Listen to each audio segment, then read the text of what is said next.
D'autres questions? Oui. Alors sur Internet, il y a un reportage de la télévision suisse TSR qui fait le buzz en ce moment au niveau des Je salariés. croyais que c'était belge. Belge. C'est le même correspondant. C'est le même correspondant. Les Belges et les Suisses ont le même correspondant. Je sais pas. Qui est suisse. Qui est suisse. Ah, très bien. Excusez-moi. Non, non, mais c'est moi qui... On y voit donc le président des salariés de l'usine lors de la visite du président de la République qui avoue avoir été sélectionné sur leurs critères de taille. Et ce n'est pas la première polémique sur les déplacements des membres du gouvernement. On rappelle aussi la polémique de l'Intermarché au cours de l'été. Alors à quand une éthique de déplacement ministériel?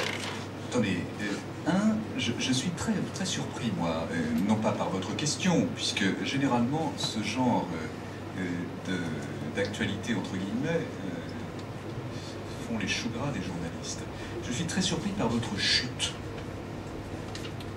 Mais très surpris par votre chute. Vous êtes en train de dire que les déplacements présidentiels ou ministériels manquent d'éthique. Et que, évidemment, c'est de la mise en scène. Je caricature. Mais vraiment, vous vous rendez compte de ce que vous êtes en train d'affirmer? Luc Châtel a été très clair sur l'affaire de l'Intermarché. Nous avons d'ailleurs parlé de cela en point presse ici.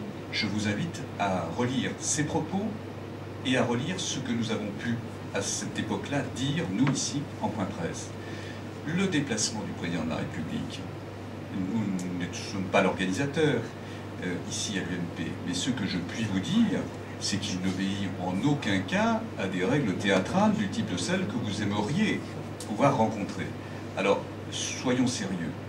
Je crois que l'actualité, pour nous ici à l'UMP, est suffisamment lourde, chargée et requiert suffisamment d'attention de notre part pour que nous ne nous égarions pas sur les petits chemins sur lesquels vous voulez nous entraîner. Je crois qu'il y a un mot que j'ai vu ce matin qui résume assez bien ces accusations grotesques, je crois. Oui, je crois que c'est ça. On le reprendrait volontiers à notre compte à l'UMP. Abracadabrantesque, aurait dit un prédécesseur de Nicolas Sarkozy, en faisant valoir un bobo de la langue française qui vaut aussi pour toute la francophonie. Allez-y. Peut-être que c'est surtout que ces déplacements sont tellement préparés que ça en Parce que vous voyez qu'il... Presque ridicule. Est-ce que c'est nécessaire de faire Presque ridicule. Mais attendez. Les castings de l'Intermarché, c'est ridicule. Franchement, je crois sérieusement que nous ne nous sommes pas compris. Le président de la République organise ses déplacements, c'est la moindre des choses, pour des raisons non seulement de sécurité, mais également d'efficacité. Pour autant, nous n'avons jamais eu l'impression que ces organisations de voyage sombraient dans la caricature que vous êtes en train d'indiquer.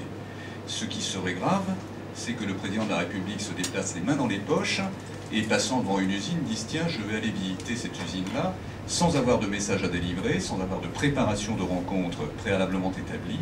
Donc je crois qu'il faut que vous soyez réaliste. Le président de la République, c'est le président de la République. Il y a donc une nécessité d'être pour lui efficace, tout en étant hyperactif comme il l'est. Ça ne souffre pas l'approximation. Mais pour autant, ça ne sombre pas dans la caricature que vous êtes en train d'établir. Oui. Il y a une chose qu'à Seignos